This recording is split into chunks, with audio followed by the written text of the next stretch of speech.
Hi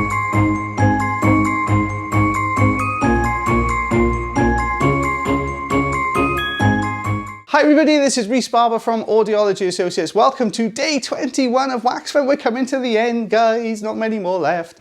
So this patient came through. It's a funny story with this one. This patient wasn't actually my patient. This patient came through with their spouse, and their spouse had some earwax removal done, and they asked if I could just have a quick look in their ears, because they've been having a particular problem with this side here, and we could see there was a little bit of wax in there. We had a spare bit of time, an appointment slot, so we managed to squeeze them in to get this done. But it's the second ear you want to look at, which is the one they didn't really have any issues with. Oh, that is a good one to watch. So we can see this really dry material coming away here. Lots of lifts of dry skin, lots of dry sort of plates of wax as well in here. So all coming away very, very well. It's all this very light color here, you can see. There we are, off that comes. Let's take a look behind that. Now we can see this, almost this kind of honey colored wax. Now, honey-coloured wax is usually very extreme. You either end up with this type of wax here, which is this really tough old wax, or you end up with this really soft and squishy. That's the kind of two textures I tend to find. This is completely anecdotally mine. This is what I tend to find with people's ear canals. We've got a good grip here, but you can see this is holding on for dear life. It really didn't want to come out easily, this particular layer. More than likely a little bit of dry skin. You can see it to the right hand side. It was attached a bit further in there. So there we go. That's starting to come away really well. I can see a little sneaky piece left behind down by the eardrum. So we'll get rid of all these bits and bobs first of all. There we go. And we'll take that little bit away there. And then do we go back in now? Yeah, let's try and get this little tiny piece further in. Oh, it came away in little bits. I was hoping I was going to be one big piece, so we'll just get rid of all these bits on the side here as well. And can we get both of those pieces this time, or are we going to do it one at a time? Yeah. Oh, actually, hey, look, we got a bonus piece there that came away on the right-hand side as well. So there's a couple of little dots left in here. Let's get this last tiny, teeny little piece here. There we go. That's gone. Let's get that bit off the side of the canal. Well, look at that. It's all coming away really well. And those couple of dry flakes. You can see how the flakes form as well when you get these tiny, tiny lifts. Oh, eardrum looking really healthy there. These tiny, tiny little lifts in there. They all form together. Right, now this was the ear the patient wasn't having any difficulty hearing with. Now we get a lot of comments saying, oh, how did this person not know their ears were this full?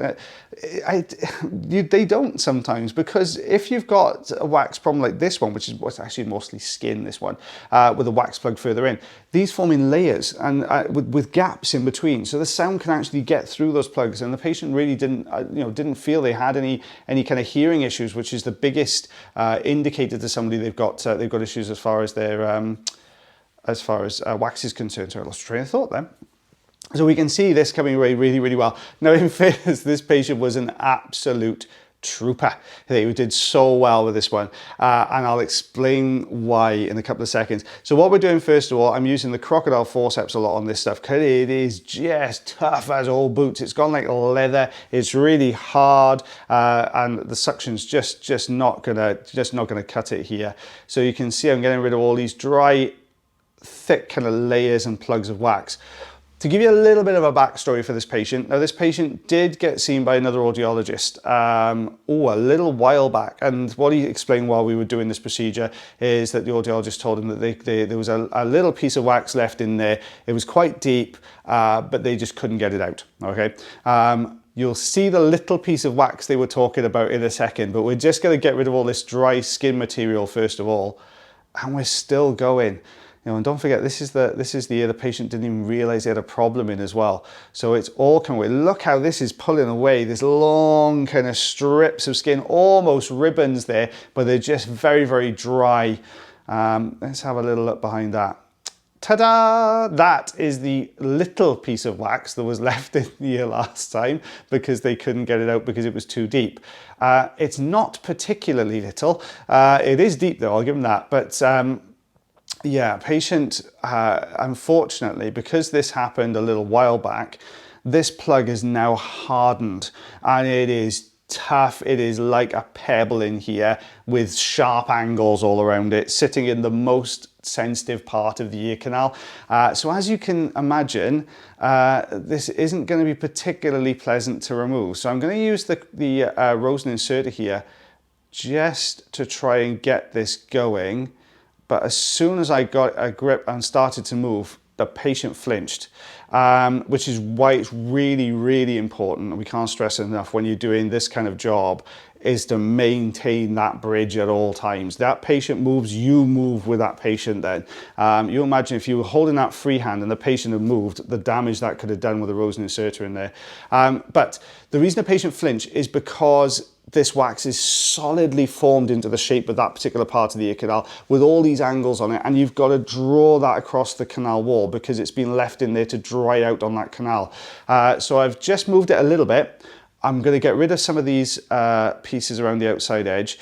Now, if you do get a patient like this, you know, where it is uncomfortable, I will constantly be checking in with that patient and explaining exactly what I'm doing and why there is this level of discomfort there. But what I will also do is check in to see how much of this, you know, they can tolerate, basically, because the last thing we want to do is you know, a patient have a really awful experience. But on the other hand, we do need to get this out. So I'm using a combination of tools here and checking in, you know, is that feeling okay? You're right there. And then as this comes towards the outside edge, you'll see we have to kind of, I'm using everything on this. So far we've used the Rosen inserter, the Jobson horn and the crocodile forceps, none of which is helping to budge this along. So I've popped a little bit of olive oil in there. This is going to help to slide it across the canal. It has come forward slightly. So I've explained that to the patient that, you know, it is on the move. We're just going to see if we can bring this forward a little bit more. Just getting the surface off there, which is the soft, slightly softer section that we've just added olive oil in. So what I do sometimes with these particular types of plugs, when patients find them a little bit uncomfortable, is I kind of use the suction tube as almost another form of curettage. So I'll go over the top of this plug, as we're doing here, press downwards and draw forwards using the suction as well.